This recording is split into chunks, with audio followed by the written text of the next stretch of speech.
Hello everyone, how are you all? I hope you are all good. So students, in this video we will be discussing important current affairs for 29th of July. In this video students, we are talking about Prime Minister Narendra Modi's visit to Tamil Nadu.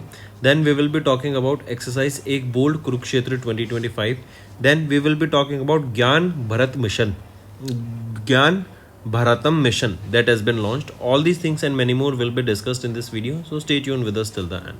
If you are new here students, do subscribe to us. We are one-stop solution for current affairs and share the link of this video with your friends, cousins, relatives, neighbors and let them know about this interesting platform. Welcome to Affairs Cloud. My name is Vikas Rana. We are one-stop solution for current affairs. You can find Crack Current Affairs course on our application exclusively for current affairs, where you will get daily, weekly, monthly content on regular basis. Use the code VIKAS10 and get 10% additional discount while purchasing the course. Also students, follow us on Telegram and Instagram. The link for the same are mentioned in our description. This video has both English and Hindi. The first part is English and second part is Hindi. Timestamps are mentioned in the description below.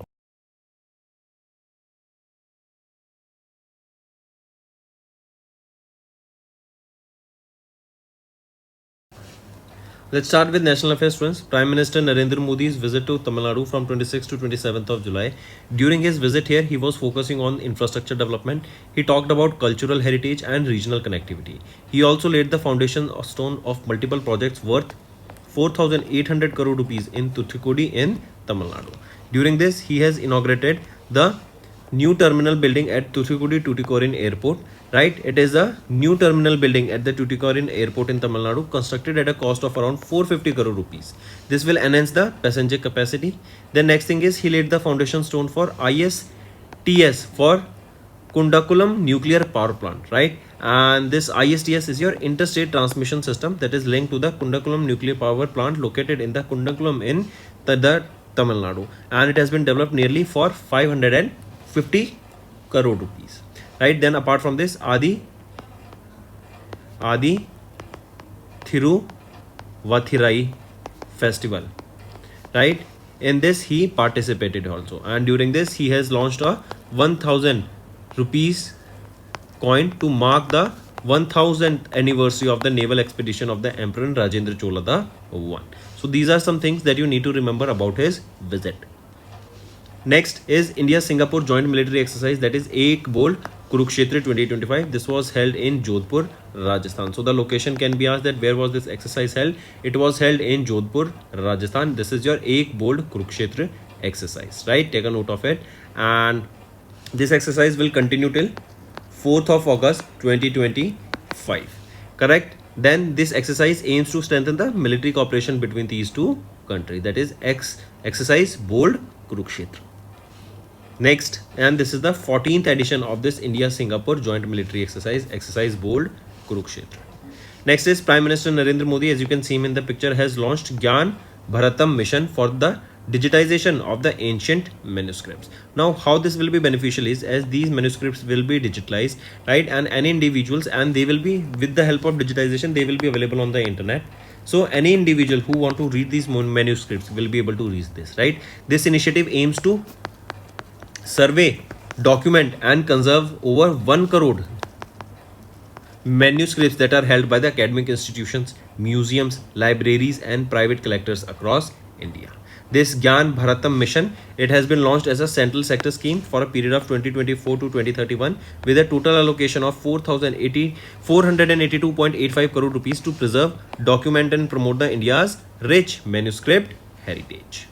Right, hence the mission is Gyan Bharatam mission. Take a note of this, student. Right, then apart from this, the Ministry of Culture has also established NMM in 2023. What is this NMM? It is your National Mission for Manuscript that was established in not 2023 but 2003.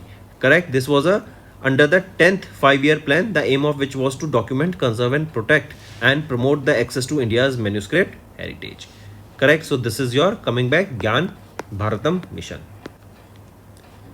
Next is TEMA India Private Limited has commissioned India's first private test facility for upgradation of depleted heavy water in Vapi, Gujarat. This advanced facility is designed to improve the efficiency of the depleted heavy water used in the nuclear reactors, thereby strengthening India's energy security. I repeat, TEMA India Private Limited has commissioned India's first private test facility for the upgradation of the depleted heavy water. Take a note of this, students. Then next is NALSA. NALSA has launched the Veer Parivar Sahitya Yojana to aid the defense personnel and their families. What is this? Veer Parivar Sahitya 2025, a scheme that aims to bolster legal aid for the defense personnel and their families. And NALSA, that is National Legal Service Authority, in collaboration with the High Court of Jammu and Kashmir and Ladakh and the Jammu and Kashmir Legal Service Authority, has launched these Veer Parivar Sahitya. Next, with this, the key three pillars of this scheme is basically to set up a dedicated network of legal services, deployment of specialized trained nodal officers, and facilitating the digital access through the online mediation and e-lok adalats. Next is Indian Railways has successfully pilot tested the DDEI system to prevent the accidents. I repeat, Indian Railways completed the pilot test of the new direct drive electronics interlocking system at the stations at Dinanagar in Jammu and Kashmir and Tajpur in Madhya Pradesh. This new system is designed to enhance the rail safety and prevent accidents that are caused by human error and faulty signaling. This will eliminate human interference. It will reduce the risk of human error. It will reduce the copper cable use here, right? And it will also see a reduction in the requirement of the relays. So Indian Railways, they have successfully pilot tested DDEI system, that is your new direct drive electronic interlocking system. Moving on to international affairs, students, Prime Minister Narendra Modi was on a visit to Maldives from 25th of July to 26th of July. This was to attend the 60th Independence Day celebration of Maldives. And this marks Prime Minister Narendra Modi's third visit to Maldives since 2014. Then, during this, Prime Minister Narendra Modi and the President of Maldives, Muizu, has jointly released a commemorative postage stamp marking the 60 years of diplomatic relation between India and Maldives. Right? Now, what is the capital of Maldives, students? Mali. And tell me the amount of line of credit that has been approved by India for Maldives in order for their infrastructure development project there. We discussed this yesterday. Tell me the amount of this line of credit. Next is Stardor successfully test-fired India's first hydrogen oxygen propulsion engine. I repeat, Stardor Aerospace Technologies Private Limited, an Indian space tech startup, they have successfully test-fired India's first hydrogen oxygen propulsion engine at the IISc Bengaluru, Karnataka. This fully in-house developed engine represents a significant step forward in India's pursuit of eco-friendly and reusable space propulsion technologies. Right? Take a note of it. The next is Turkey. They have unveiled Gazap bomb and NAB-2 ghost bunker buster at the IDEF 2025. So, Turkey, they have unveiled their most powerful non-nuclear weapon, that is the Gazap bomb, and second is your NAB-2 ghost bunker buster. This was during the 17th edition of the International Defense Industry Fair that was held in Turkey, Istanbul. Right, this Gazap bomb, this warhead has 10,000 control fragments dispersing within 1 kilometer radius upon detonation. That means till 1 kilometer, the fragments from this warhead will have a devastating impact. Next is ZSI, that is your Zoological Survey of India. They have recently discovered Pyretula acuminata wolf spider, as you can see it in the picture, in West Bengal, and Rochrest frog in Meghalaya. So two things remember here, that is Pyretula acuminata wolf spider, as you can see it in the picture, in West Bengal, and Rochrest frogs in Meghalaya has been discovered recently. So two things has been discovered. Next is Belgian Grand Prix 2025 was held, and Oscar Piastri has recently won, followed by Lando Norris on the second position. I repeat, Oscar Piastri, right? He's a UK based team, that is, he represents a UK based team, that is McLaren. Right? He drives for McLaren and he has won the 70th edition of the Belgian Grand Prix. And Lando Norris, he secured the second position here. Right?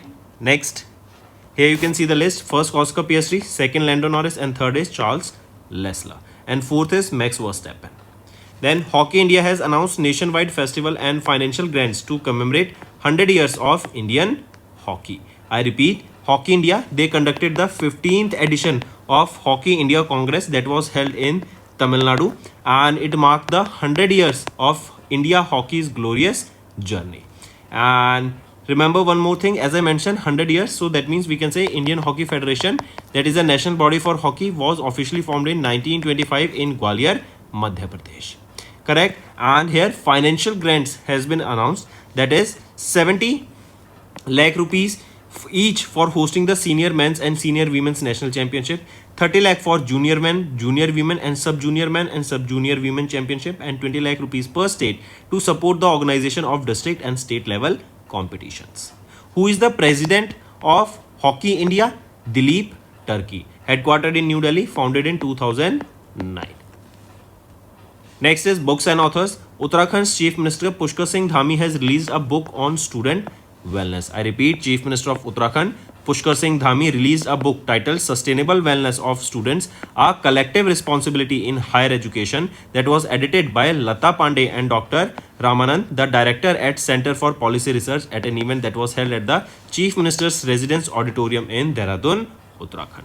Next is important days. 87th edition of the CRPF Foundation Day was observed on 27th of July. It is to commemorate the establishment of CRPF in 1939. CRPF, it is the largest central armed police force, and remember, this CRPF, it comes under the Ministry of Home Affairs, and this year it was the 87th observance of the CRPF Foundation Day. Moving on, World Hepatitis Day observed on 28th of July. This day is observed basically to raise awareness about hepatitis and that hepatitis, basically, as you can see, this is a liver here, right? It is a liver inflammation that can lead to serious liver disease and liver cancer. This year it was the 15th observance of the World Hepatitis Day, right? This is observed by World Health Organization. There was a theme here, you can see the theme, hepatitis, let's break it down. This is the theme here.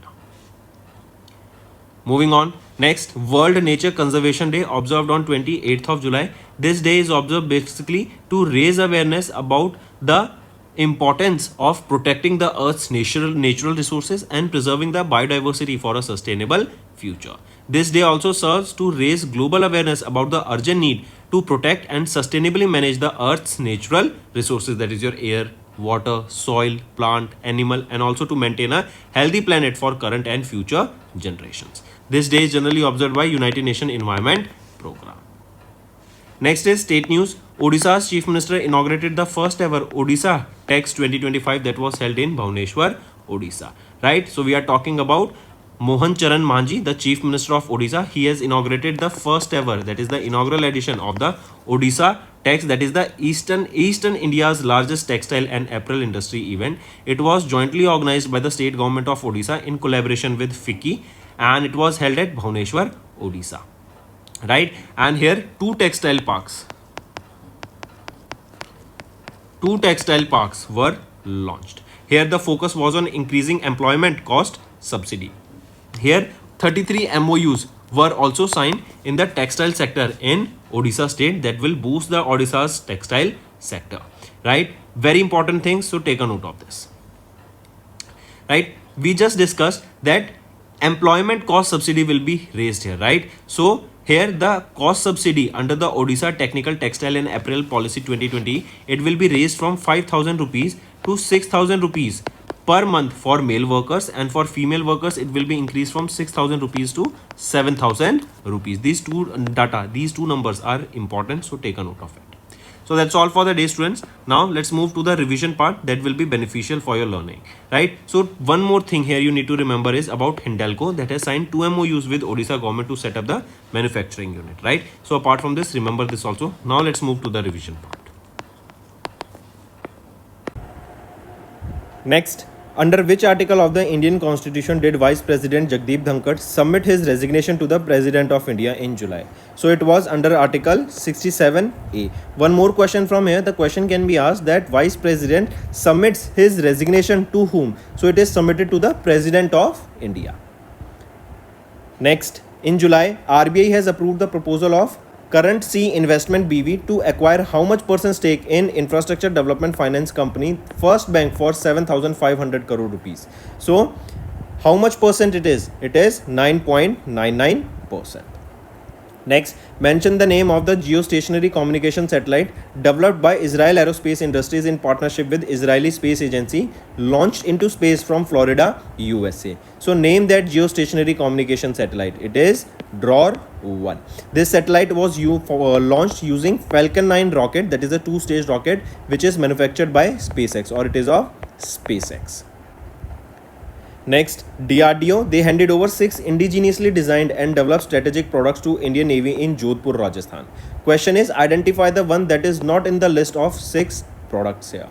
So among the following, it is Execution Survival Vessel ESV, correct? That is not among the 6 products, right? That are the 6 indigenously designed and developed for strategic development of Indian Navy, right? And this was handed over by DRDO. These 6 products were handed over by DRDO to the Indian Navy.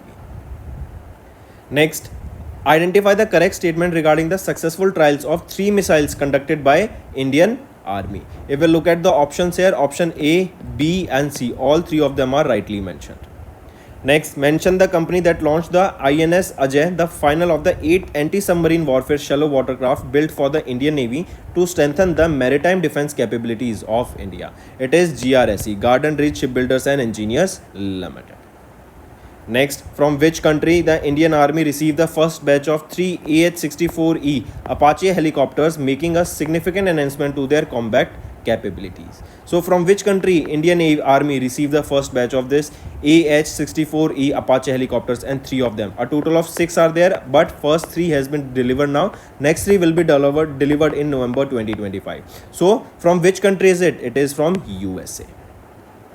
Next, Hari Krishnan A. Ra became India's which number of chess master? He is the 87 chess grandmaster after receiving final GM norm in the France. Next, who has been appointed as the head of the 8-member working group by the ICC in July to explore the possibility of restructuring Test cricket into 2-tier system. So, Sanjog Gupta has been appointed as the head of the 8-member working group by ICC in July 2025. Next is, mark the correct statement regarding the 4th leg of the Freestyle Chess Grand Slam 2 2025 held in Las Vegas, USA. If we look at the options here, option A and C are right. So hence A and C is the right option, B is wrong. B saying Hans Moke Niemann secured 2nd place while Hikaru Nakamura claimed 3rd position here. Is it correct? So here remember, apart from this, remember, Arjun Argesi secured 6th position, whereas R. Pragnanda secured the 7th position. Next, Muhammadu Buhari, the former president of which country, passed away at the age of 82 in July 2025. So Nigeria here, right? The former Muhammadu Buhari is the former president of Nigeria who recently passed away. Next, mention the Oscar, Grammy and Emmy winning American lyricist who passed away at the age of 99 in July 2025. So Alan J. Bergman, right? He is the Oscar, Grammy and Emmy winning American lyricist, passed away at the age of 99. Next, V.S. Achuthanandan, who passed away on 21st of July, served as the Chief Minister of Kerala from which to which year? From 2006 to 2011, he served as the Chief Minister of Kerala, and he became the oldest person to hold this position. Next, every year when is World Youth Skills Day observed across the globe to highlight the critical importance of equipping youth with skills for employment, decent work and entrepreneurship. So every year World Youth Skills Day observed across the globe to highlight the critical importance of equipping youth with skills. When do we observe this World Youth Skills Day? It is 15th of July, and this year it was the 10th anniversary of it, and there is a theme also, students, here, that is youth empowerment through AI and digital skills. Next, every year when is World Chess Day, also known as the International Chess Day, observed across the globe to celebrate chess as one of the oldest and most intellectual games, recognizing their role in promoting education, peace, inclusion and global cooperation across the culture. So 20th of July every year we observe World Chess Day. Next, and there is a theme also, students, here. Theme being every move counts. Every move counts. Next, Which Indian state recorded the highest increase in tree cover outside notified forest area as per the Indian State of Forest report released in July 2025? So it is Gujarat state that recorded the highest increase in the tree cover. Next, who is the Vice President of World Athletics as of July 2025? So Adeli Sumirwala, the Vice President of Athletics, right? Take a note of this. Next, name the women-centric safety initiative launched by Jammu and Kashmir Police in July in the Chenab Valley region to address the underreporting of crimes and promote awareness of women rights. So, name the women-centric safety initiative. It is Bharosa. Take a note of this. Next, Peter Moore, who announced his retirement from international cricket in July, represented which two countries during his cricketing career? So, Zimbabwe and Ireland, right, announced his retirement from ICC or international cricket. Which countries do he represented during his career? To he represented Zimbabwe as well as Ireland. Next, mention the organization that released the report titled Frontiers 2025, The Weight of Time in July, warning about the exposure to legacy toxic pollutants due to increased river and coastal flooding. So mention the organization that has released this report. It is United Nations Environment Program, that is UNEP, headquarter of which is in Nairobi, Kenya. Next, which country qualified for the ICC Men's T20 World Cup 2026 for the first time? It is Italy that has qualified for the ICC Men's T20 World Cup. And remember, T20 World Cup in 2026 will be jointly hosted by our country India and Sri Lanka. Next, Sharavati Valley Lion-tailed Makyo Wildlife Sanctuary, right? It is located where? It is in Karnataka. Next, as per the FIDE Men's World Cup rankings released on 10th of July, what is the position of the Indian men's football team? It is 133rd. Next, as in July, name the indigenous dog breed from the Tangkul community in Ukhrul district, Manipur, known for its hunting instinct and loyalty, that was recognized and procured by Assam Rifles for its dog training center in Jorhat, Assam. So name that indigenous dog breed. It is Haufa.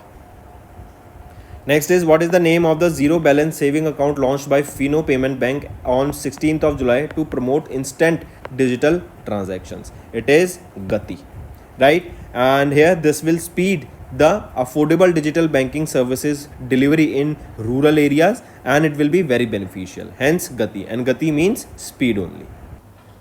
Next, let's move to the homework section, students. In today's video, let's do homework in a different way. You give me 5 homework questions, right? What do you think are the most important ones? With this, we will have a proper notes and a database for other students also to look into the comment section, right? And have the notes of these homework or have a note of these important one-liners. So I want all the students to give me 5 important current affairs for the month of July. Each from national affairs, banking and finance, from sports, from international affairs, any international important news, and 5th be your important days. Let's make 6th also. You have to give me a data that can be index, right? Any index that has been released in June month. So these are the 6 points that I want from all the students. Even if 20 students commented below, we will have 100 current affairs for June month, right? Which will be a significant database for all the students preparing for current affairs. So I want to see maximum participation here, right? Because it will be beneficial, it will be a collaborative effort, and it will be a team effort now, students, where I want to see maximum participation from all the students. Let's see how many students comments below. Hello everyone, कैसे हैं आप सब? I hope आप सब अच्छे होंगे। तो दोस्तों, आज की वीडियो में हम 29 जुलाई के इंपॉर्टेंट करंट अफेयर्स डिस्कस करेंगे। आज की वीडियो में हम बात करेंगे प्राइम मिनिस्टर नरेंद्र मोदी के विजिट जो कि तमिलनाडु में थी। देन एक्सरसाइज बोल्ड कुरुक्षेत्र को डिस्कस करेंगे एंड ज्ञान भारतम मिशन, ये भी लॉन्च किया गया है पीएम मोदी के द्वारा, इनको डिस्कस करेंगे। इसके अलावा काफ़ी और इंपॉर्टेंट न्यूज़ रहेंगी, तो एंड तक बने रहिएगा, काफ़ी अच्छा सेशन रहने वाला है। अगर आप नए जुड़े हैं स्टूडेंट्स हमारे साथ, तो सब्सक्राइब करना मत भूलना। We are one stop solution for current affairs, and share कर दो इस वीडियो को अपने फ्रेंड्स, कजन्स, रिलेटिव्स, नेबर्स सभी के साथ, and let them know about this interesting platform. And students, हम डेली सुबह 5 बजे ये करंट अफेयर्स की वीडियो अपलोड करते हैं, जो आपके लर्निंग में बहुत ही ज़्यादा बेनिफिशियल रहती है। Welcome to Affairs Cloud. My name is Vikas Rana. We are one-stop solution for current affairs. You can find Crack Current Affairs course on our application exclusively for current affairs, where you will get daily, weekly, monthly content on regular basis. Use the code Vikas10 and get 10% additional discount while purchasing the course. Also, students, follow us on Telegram and Instagram. The link for the same are mentioned in our description. This video has both English and Hindi. The first part is English and second part is Hindi. Timestamps are mentioned in the description below.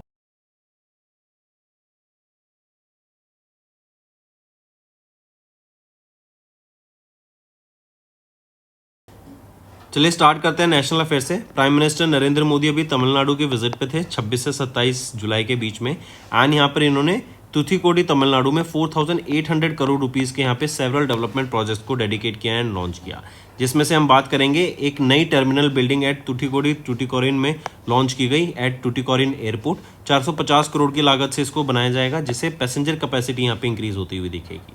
Then इसी के अलावा interstate transmission system link to Kudankulam nuclear power plant ये भी launch किया गया, जो कि 550 करोड़ की लागत से इसको यहाँ पे बनाया जाएगा।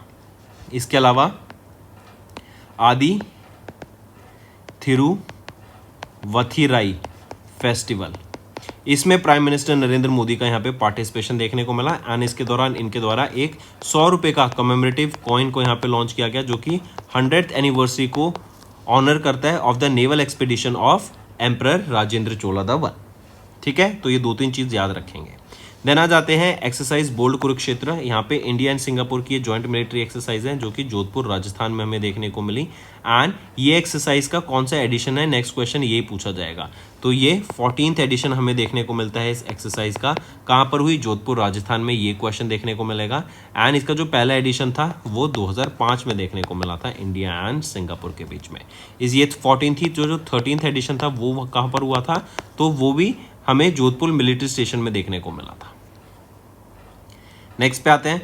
नेक्स्ट है प्राइम मिनिस्टर नरेंद्र मोदी, इन्होंने ज्ञान भारतम मिशन को लॉन्च किया, ताकि जो एंशिएंट मैन्युस्क्रिप्ट्स हैं, राइट, यहाँ पे टारगेट रहेगा कि ऑलमोस्ट 10 मिलियन, मतलब 1 करोड़ जो मैन्युस्क्रिप्ट्स हैं जो आपकी लाइब्रेरीज में, म्यूजियम्स में, एकेडमिक इंस्टीट्यूशंस में, प्राइवेट कलेक्टर्स के पास अक्रॉस इंडिया देखने को मिलती हैं, उनका डिजिटाइजेशन किया जा सके। डिजिटाइजेशन के क्या होगा, वो डाटा अवेलेबल हो जाएगा यूजर्स के लिए, ताकि वो इजिली इंटरनेट पे पढ़ सकें। एंड अब तो एआई का ज़माना आ गया है, तो वो एआई को भी फेड करके हम जनरल चैटबॉट्स के थ्रू उस डाटा को एक्सेस कर सकेंगे, जो कि हमारा नॉलेज बेस काफ़ी ज़्यादा बढ़ाता हुआ दिखेगा।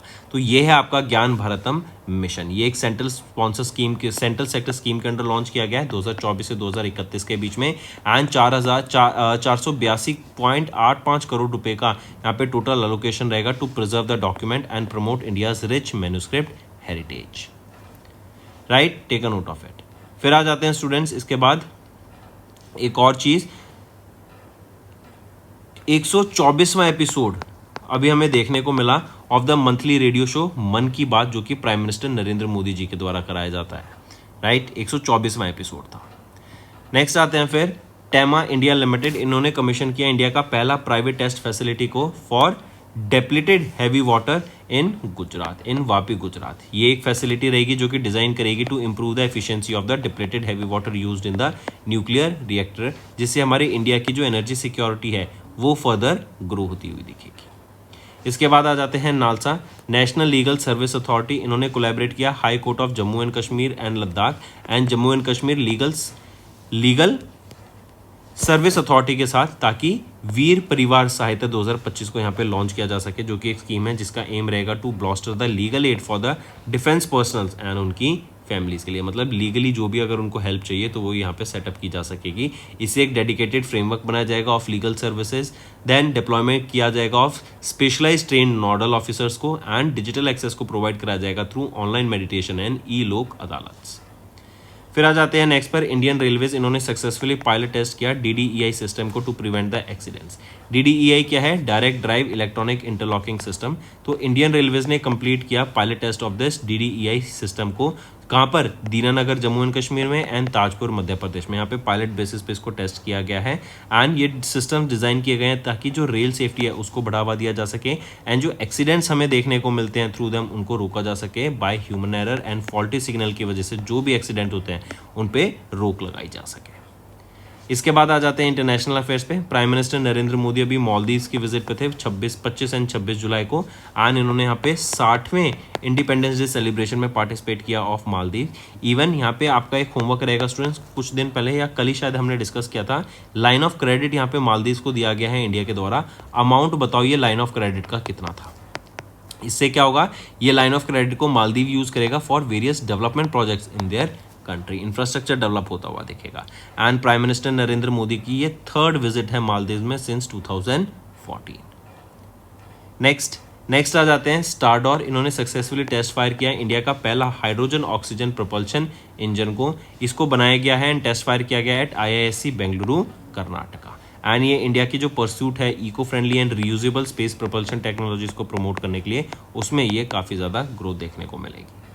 इसके बाद आ जाते हैं टर्की ने अनवेल किया गैजप बॉम्ब को and NAB-2 ghost bunker buster को एट द IDEF 2025। तो टर्की इन्होंने अनवेल किया अपना most powerful non nuclear weapon जो कि है Gazap bomb, and NAB-2 ghost bunker buster को, ये 2 लॉन्च किए गए हैं। ये जो गैजप बॉम्ब है ना, ये तो बहुत क्रेजी है स्टूडेंट्स। यहाँ पर आप देखते हैं 1 किलोमीटर तक के यहाँ पे जो फ्रेगमेंट्स होंगे इसके अंदर वो डैमेज कॉज कर सकते हैं, तो ये बहुत ज़्यादा डेडली माना जा रहा है। ये most powerful non nuclear weapon है टर्की का, करेक्ट। तो Gazap bomb and NAB-2 ghost bunker buster, ये 2 यहाँ पे लॉन्च किए गए। कब? 17वां edition of international defence industry fair देखने को मिला था इस्तानबुल टर्की में, जहाँ पर ये लॉन्च किए गए।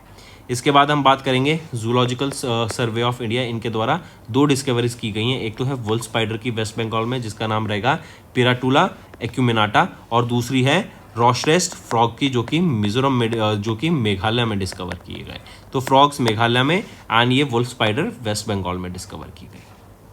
इसके बाद आ जाते हैं स्पोर्ट्स पर। बेल्जियन ग्रैंड प्रिक्स हमें देखने को मिली, जहां पर ऑस्कर पिएस्टी, आप इनको पिक्चर में देख सकते हैं, इन्होंने इसको जीत लिया है। अगर ये बात करें 70th एडिशन था आपका बेल्जियन ग्रैंड प्रिक्स का, एंड ऑस्कर पिएस्टी जो कि मैक्लेरन के लिए ड्राइव करते हैं फ्रॉम यूके, वो फर्स्ट पे, Lando Norris second, Charles Leclerc third and Max Verstappen 4th position पे।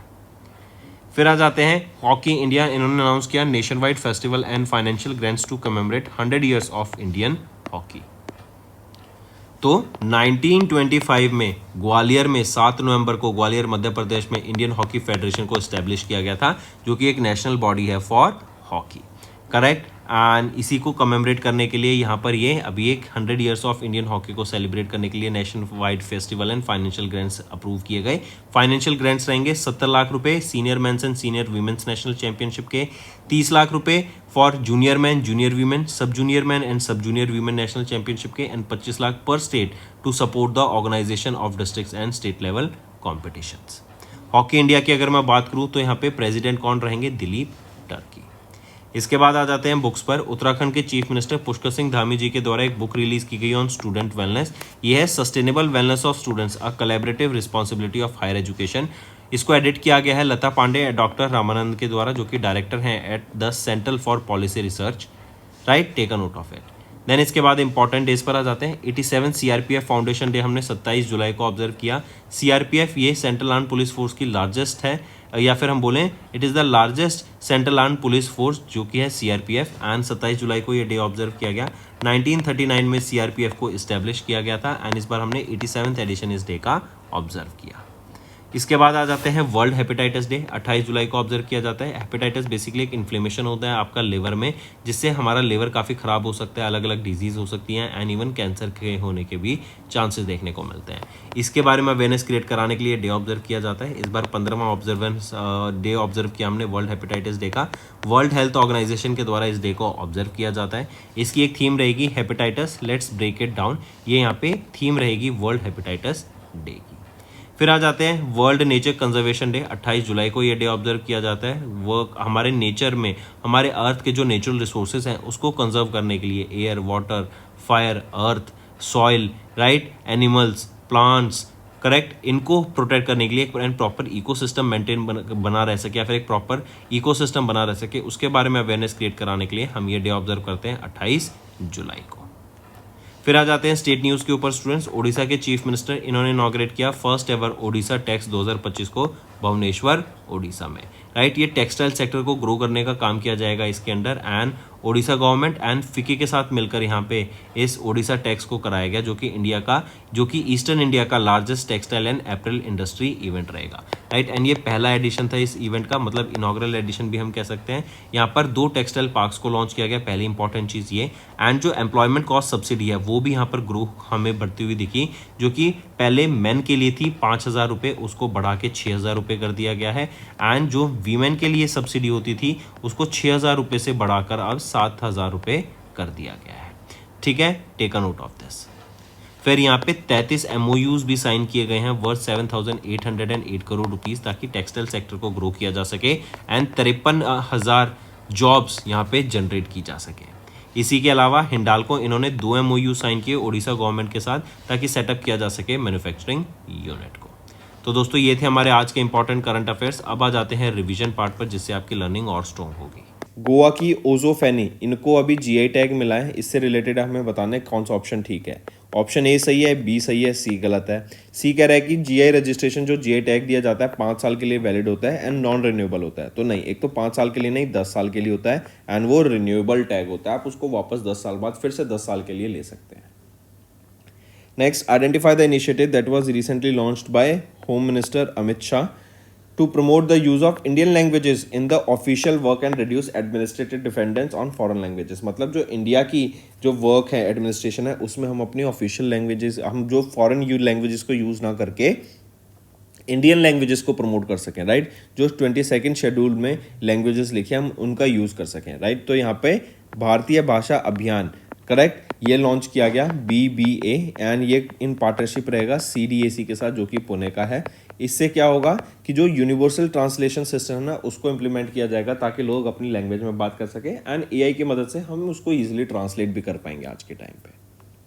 Next, which of the following are the official languages of the union territory of Ladakh as per the Ladakh official languages regulation, जो कि president of India Droupadi Murmu ma'am के द्वारा प्रोमोगेट किया गया। तो इसमें से अगर हम देखें ऑफिशियल लैंग्वेजेस में से लद्दाखी कौन सी हैं? Hindi, Urdu, Bhoti, Purgi and English. फिर आ जाते हैं the ambassador of Finland to India Kimmo Lahdevirta, इन्होंने इनॉग्रेट किया ऑनररी कंसल्टेंट ऑफ फिनलैंड। ये कहाँ पे इनॉग्रेट किया गया? अहमदाबाद, गुजरात में। इससे जो बायलेटरल रिलेशन है बिटवीन फिनलैंड एंड इंडिया वो स्ट्रेंथन होते हुए दिखेंगे एंड दोनों कंट्रीज के बीच में हम डिफरेंट सेक्टर्स में कॉर्पोरेशन लाएंगे एंड टाइज को बढ़ता हुआ देखेंगे। फिर आ जाते हैं वेयर, कहाँ पे इंडिया का पहला ई-वेस्ट इको पार्क को सेटअप किया जाएगा? तो ये दिल्ली में किया जाएगा। 150 करोड़ की लागत से इसको सेटअप किया जाएगा एंड ऑपरेशनल बजट इसका रहेगा 325 करोड़ रुपए। तो दिल्ली में इसको सेटअप किया जा रहा है, होलंबी कलां, न्यू दिल्ली में। Then name the decommissioned Indian naval ship, जिसको ट्रांसफॉर्म किया जाएगा एक अंडर वाटर म्यूजियम में। ये पहला इंडिया का अंडर वाटर म्यूजियम रहेगा एंड आर्टिफिशियल कोरल रीफ की प्रोटेक्शन में ये काफ़ी ज़्यादा हेल्प करेगा। महाराष्ट्र में इसको स्टैब्लिश किया जाएगा। तो कौन सा है वो डीकमीशन्ड INS जिसको कन्वर्ट किया जाएगा? तो वो INS Guldar. Next, where did Indian navy and United Kingdom's carrier strike group conducted PASSEX exercise? तो कहाँ पर पैसेक्स एक्सरसाइज हुई? ये नॉर्थ अरेबियन सी में हमें देखने को मिली। इंडिया की तरफ से INS ताबर का पार्टिसिपेशन देखने को मिला, हमें मार्क करेंगे। फिर आ जाते हैं India serving as the vice president, इन्होंने पार्टिसिपेट किया second session of the council meeting में। किसकी थी ये? International organisation for marine aid to navigation, right, IALA के हम वाइस प्रेसिडेंट हैं एंड इसकी second session of the council meeting में हमने पार्टिसिपेट किया, जो कि एक इंटर गवर्नमेंटल ऑर्गेनाइजेशन है मरीन एड्स के लिए responsible for navigation. Next, Maharashtra government, इन्होंने इंफ्रा ID पोर्टल लॉन्च किया गया असाइन अ जियो tagged 13 digit alpha numeric unique infrastructure ID, मतलब जो 2020 से लेकर 2025 के बीच में जो इंफ्रास्ट्रक्चर प्रोजेक्ट्स आ रहे हैं उनको एक ID दिया जाएगा, राइट, उसको सिग्निफाई करने के लिए। जैसे हर ह्यूमन का एक ID होता है, आधार कार्ड होता है, सिमिलरली हर प्रोजेक्ट का एक ID दिया जाएगा जिससे उस प्रोजेक्ट को आइडेंटिफाई किया जा सके इजीली, उससे रिलेटेड इन्फॉर्मेशन आ सके। एंड 31 मार्च 2026 तक यहाँ पे डेडलाइन है कि इन सभी प्रोजेक्ट को 2020 से 2025 के बीच में जो भी इंफ्रास्ट्रक्चर प्रोजेक्ट्स हैं उनको ID दी जा सके एंड 1 अक्टूबर 2025 से ये देना स्टार्ट हो जाएगा।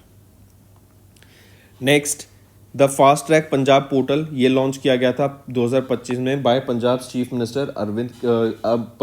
Minister Bhagwant Singh Mann and Aam Aadmi Party के national convenor Arvind Kejriwal ji, right. What does the portal guarantee within 45 working days for the new ventures expansion and industrial projects. तो जो बिजनेस अप्रूवल्स है ना 45 दिन के अंदर आपके वो बिजनेस अप्रूवल्स मिल जाएंगे, ईज ऑफ डूइंग बिजनेस बढ़ता हुआ दिखेगा एंड आपको अब ज़्यादा पेपर वर्क में घुसने की जरूरत नहीं है। अगर आपको कोई बिजनेस एस्टेब्लिश करना है आप अपनी वर्किंग पे ज़्यादा ध्यान दीजिए। नेक्स्ट आ जाते हैं फिर विच स्टेट गवर्नमेंट, इन्होंने लॉन्च किया एक सिंगल वेब बेस्ड ई नगर पालिका 2.0 स्कीम, जो कि पहली स्टेट बन गई है इंडिया में to bring all the state urban local bodies under a single platform. तो सभी अर्बन लोकल बॉडीज एक सिंगल प्लेटफॉर्म के अंडर आ गई हैं, वो है मध्य प्रदेश। ये वो पहली वेब बेस्ड ई नगर पालिका 2.0 स्कीम इनके द्वारा लॉन्च की गई। फिर आ जाते हैं स्टूडेंट्स नेक्स्ट पर, किस कंपनी ने स्टैब्लिश किया है इंडिया का पहला एग्री ड्रोन इंडिजनाइजेशन फैसिलिटी को, जो कि union minister of state for rural development Kamlesh Paswan ji के द्वारा इनॉग्रेट किया गया चेन्नई तमिलनाडु में। तो किस कंपनी ने इस्टेब्लिश किया इंडिया का पहला एग्री ड्रोन इंडिजनाइजेशन फैसिलिटी को, बताइए। कंपनी का नाम पूछा गया आपसे, तो वो है गरुड़ा एरोस्पेस प्राइवेट लिमिटेड। फिर आ जाते हैं किस स्टेट गवर्नमेंट ने लॉन्च की एक नई वेलफेयर स्कीम जिसका नाम है तलीकी वंदनम। ये ऑफर करती है एनुअल फाइनेंशियल असिस्टेंस ऑफ 15,000 रुपये पर school going child directly credited to the mother's Aadhaar linked bank account via direct benefit transfer. तो किस स्टेट गवर्नमेंट ने लॉन्च की है नई वेलफेयर स्कीम, वो है Andhra Pradesh. And irrespective of कितने बच्चे हैं आपके, उसके हिसाब से यहाँ पर मतलब 2 हो 3 हो सबको उन हिसाब से यहाँ पे 15,000 रुपये उनके मदर के अकाउंट में होंगे। तो 4 होंगे तो 60,000, 3 होंगे तो 45, 2 होंगे तो 30,000 एंड एक बच्चा होगा तो 15,000। Next, name the institute that was designated as category A rinderpest holding facility by world organisation for animal health and food and agriculture organisation of UN. And ये 92nd जनरल सेशन था WOAH का, जो कि मई में हुआ था, उसके दौरान इसको डेजिग्नेट किया गया। ये है national institute of high security animal disease. Next आ जाते हैं यूनिवर्सिटी ऑफ एबरडीन। ये वो पहली स्कॉटिश यूनिवर्सिटी बन गई जिन्होंने रिसीव किया approval for setting up a branch campus in India. Where did it get the approval to set up the campus, इनको अप्रूवल कहाँ से मिला टू सेटअप दिस कैंपस, तो इनको कहाँ पे अप्रूवल मिला है कि अपना कैंपस सेटअप कर सकते हैं, नवी मुंबई में। यूनिवर्सिटी ऑफ साउथहैम्पटन कहाँ पर आ गई है, गुड़गांव में। अगस्त 2025 में वो अपना ऑपरेशन स्टार्ट कर देंगे। नेक्स्ट आ जाते हैं नेम द बैंक, जिन्होंने लॉन्च किया इंडिया का पहला साइबर सिक्योरिटी ऑपरेशन सेंटर सहकार सुरक्षा इन वाशी नवी मुंबई महाराष्ट्र। तो नेम द बैंक जिन्होंने ये पहला cyber security operation centre launch किया है, ये है महाराष्ट्र स्टेट कोऑपरेटिव बैंक। फिर आ जाते हैं आइडेंटिफाई द स्टेट जिसने दैट डिक्लेयर 2025 से 2030 as the decade of hydro power, ताकि 58,000 मेगावाट्स ऑफ इलेक्ट्रिसिटी को हार्नेस किया जा सके to promote industrial growth, employment and youth self reliance. तो अरुणाचल प्रदेश वो स्टेट है जिन्होंने इसको 2025 से 2035 को डिकेड ऑफ हाइड्रो पावर यहाँ पे डिक्लेयर किया। Next, where was India's largest Gati Shakti multi modal cargo terminal inaugurated by Ashwini Vaishnaw ji, तो ये मानेसर प्लांट हरियाणा में इनॉग्रेट किया गया। नेक्स्ट है Bhupender, union minister for environment forest and climate change Bhupender Yadav, इन्होंने प्रिजाइड किया first assembly of the international big cat alliance में in new Delhi. Which of the following country was not part of the ministerial delegation, जिसने attend किया IBCA apex body meeting को, तो इनमें से नेपाल ने यहाँ पे अटेंड नहीं किया था। फिर आ जाते हैं inaugural edition of the joint special force exercise tiger claw 2025, 26 में से 10 जून तक हुई between Indian air force and United States air force. ये हुई कहाँ पर, ये क्वेश्चन है, तो ये यूपी में हमें देखने को मिली थी, उत्तर प्रदेश में। Next, ministry of agriculture and farmers welfare, इन्होंने प्लान किया टू लॉन्च क्रोपिक, जो कि एक AI based crop monitoring initiative है। किस गवर्नमेंट स्कीम के अंडर इसको लॉन्च किया गया, प्रधानमंत्री फसल बीमा योजना के अंडर इसको यहाँ पे लॉन्च किया गया है। नेक्स्ट है नेम द इनिशिएटिव जिसको लॉन्च किया गया by the department of post in May, जिसका एम रहेगा to create a unified digital addressing system across India. तो क्या नाम रहेगा उसका, वो है Dhruva digital hub for reference and unique virtual address. Dhruva basically simplify करेगा लोकेशन आइडेंटिफिकेशन को to improve the government services, emergency response and accuracy in sectors जैसे e-commerce, banking, urban planning etcetera. And ये एड्रेस एज अ सर्विस को यहाँ पे promote करता हुआ दिखेगा efficiently. Next, what name was officially given to the tiger corridor area जो connect कर रहा है कवाल टाइगर रिजर्व को तेलंगाना में with Tadoba Andhari tiger reserve in Maharashtra. तो क्या नाम दिया गया था उसको, वो है Kumram Bheem conservation reserve. And currently अगर हम देखें 58 टाइगर रिजर्व्स हमें देखने को मिलते हैं इंडिया में। एंड माधव नेशनल पार्क जो कि मध्य प्रदेश में है, यही आपका 58 टाइगर रिजर्व है जो कि रिसेंटली डिक्लेयर किया गया था मार्च 2025 में। नेक्स्ट आ जाते हैं, which of the following organisation इन्होंने लॉन्च किया battery Aadhaar initiative during the battery summit 2025 जो कि दिल्ली में हुई, जिसका एम रहेगा to enhance traceability and sustainability in India's battery ecosystem. तो which of the following organisation इन्होंने बैटरी आधार इनिशिएटिव को लॉन्च किया, तो ये है ministry of science and technology. And यहीं पे अगर हम देखें ये जो बैटरी आधार टेक्नोलॉजी है इसको डेवलप किसके द्वारा किया गया था, टाटा एलेक्सी लिमिटेड इनके द्वारा करा गया था, राइट। एंड जो ये यूनिक डिजिटल आइडेंटिटी होगी जो कि बैटरी आधार है, इसका 16 डिजिट का ये एक डिजिटल आइडेंटिटी रहेगी। जैसे आधार कार्ड हमारा, राइट, 12 डिजिट का आधार कार्ड होता है, यूनिक आइडेंटिटी होती है। सिमिलरली यहाँ पर हम देखेंगे ये आपकी 16 डिजिट की आइडेंटिटी होगी। नेक्स्ट, आइडेंटिफाई द स्टेट और union territory in India that became the 24th to achieve 100% railway electrification of their rail tracks as announced by Prime Minister Narendra Modi in May 2025। तो ये है Gujarat state, right. Take a note of this, 100% electrification achieve की गई है इनके द्वारा। फिर आ जाते हैं, mention the wildlife sanctuary that was declared as eco sensitive zone in May by ministry of forest environment and climate change to protect critically endangered hangul deer. तो हंगूल डियर को प्रिजर्व करने के लिए तराल वाइल्ड लाइफ सेंचुरी इसको declare किया गया है एज इको सेंसिटिव जोन। ये तराल सेंचुरी है कहाँ पर, ये है पहलगांव में। पहलगांव ये कहाँ पर है, जम्मू एंड कश्मीर में। Next, where did union minister of state doctor Jitendra Singh इन्होंने इनॉग्रेट किया तीसरा edition of lavender festival. Lavender festival, lavender basically flowering species होती है, राइट, काफ़ी अच्छे फ्लावर्स होते हैं। तो ये लेवेंडर फेस्टिवल ऑब्जर्व किया जाता है कहाँ पर, ये पूछा गया है, तो जम्मू एंड कश्मीर में इसको ऑब्जर्व किया गया। एंड इससे टूरिज्म यहाँ पर बढ़ता हुआ दिखेगा। इससे लेवेंडर के जो फ्लावर्स हैं इसको इकट्ठा कर कर यहाँ पर एंटरप्रेन्योरशिप बढ़ती हुई दिखेगी, क्योंकि ये एक अरोमेटिक क्रॉप है। तो इससे कई सारे लोकल स्टार्टअप्स यहाँ पर ग्रो हो सकते हैं, इस प्रोडक्ट को यूज़ करके वेरियस अदर प्रोडक्ट्स बना सकते हैं जो कि मार्केट में वो सेल कर सकेंगे। नेक्स्ट, ओडिशा गवर्नमेंट इन्होंने लॉन्च किया कौन सा initiative for fostering inclusive sustainable and innovative urban growth Bhubaneswar Odisha में। तो नाम क्या रहेगा उस इनिशिएटिव का, वो है अंकुर। अंकुर क्या है आपका, अंकुर है आपका Atal network of knowledge urbanisation and reform. ये एक स्ट्रेटेजिक इनिशिएटिव है जो कि आपकी sustainable and innovative urban growth को प्रमोट करेगा। कहाँ पर, भुवनेश्वर ओडिशा में। नेक्स्ट आते हैं फिर, उस इवेंट का नाम बताओ जो कि इनॉग्रेट किया गया डॉक्टर मनसुख मांडविया जी के द्वारा 3 जून को एट इंडिया हैबिटेट सेंटर इन दिल्ली, जिसमें इंक्लूडेड था launch of landmark books on cycling. तो इवेंट का नाम है अर्बन अड्डा 2025 conclave.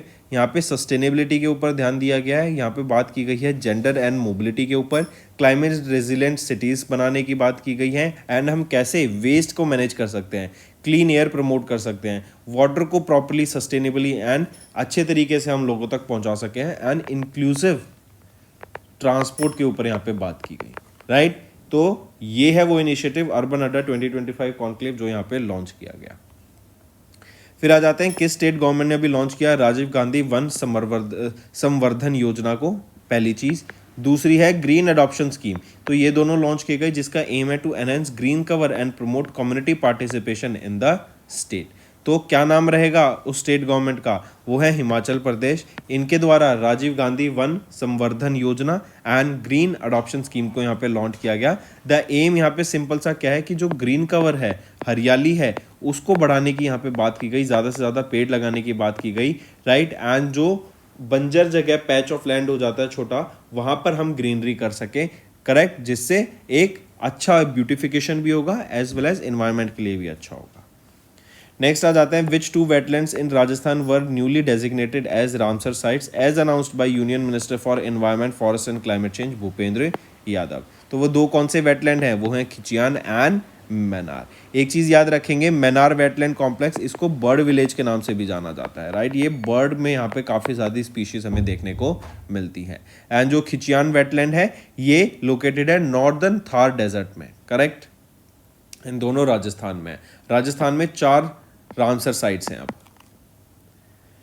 Next, department of biotechnology observe स्वच्छता पखवाड़ा from 1st of May to 15th of May in Delhi, and स्वच्छता पखवाड़ा इसको कंडक्ट किया गया अंडर विच मिशन?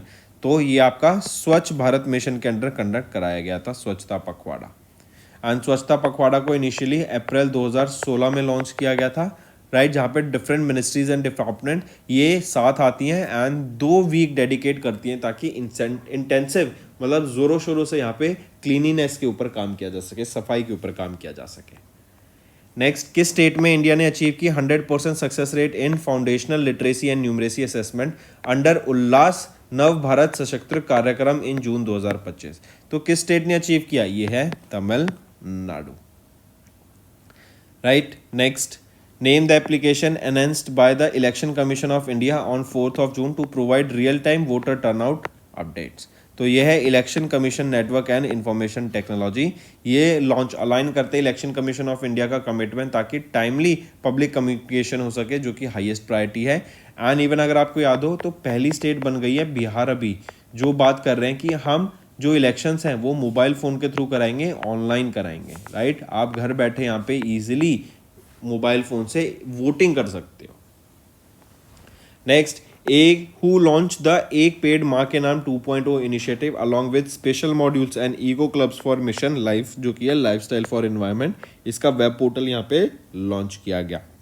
इनिशिएटिव क्या है? एक पेड़ माँ के नाम 2.0 इनिशिएटिव, मतलब एक पेड़ हमेशा अपनी मदर के लिए यहाँ पे हमें लगाना चाहिए ताकि इन्वायरमेंट और बेटर हो सके, करेक्ट, ग्रीनरी बढ़ सके। तो पूछा जा रहा है कि ये web portal, right, who launch this initiative Ek Ped Maa Ke Naam 2.0 initiative along with this mission life web portal? तो ये किनके द्वारा लॉन्च किया गया? Union minister for education Dharmendra Pradhan ji के द्वारा। Next, what is the revised minimum land required in hectares for setting up semiconductor manufacturing units in multi-product SEZs as per the Special Economic Zones Amendment Rules of 2025 notified by the Ministry of Commerce and Industry in June 2025? तो ये है 4 hectares, ये है revise minimum land requirement यहाँ पर। Next आ जाते हैं, इन जून किस स्टेट गवर्नमेंट ने अभी पार्टनर किया सेतु आयोग के साथ, जो कि है state institute for empowering and transforming Uttarakhand.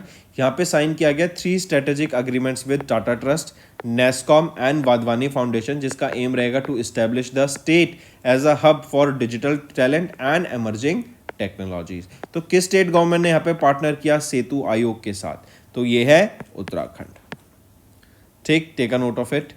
फिर आ जाते हैं नेक्स्ट, किन्होंने इनॉग्रेट किया इंडिया का पहला commercially approved utility scale 20 megawatt by 40 megawatt per hour battery energy storage system, कहां पर? साउथ दिल्ली में इन मई 2025।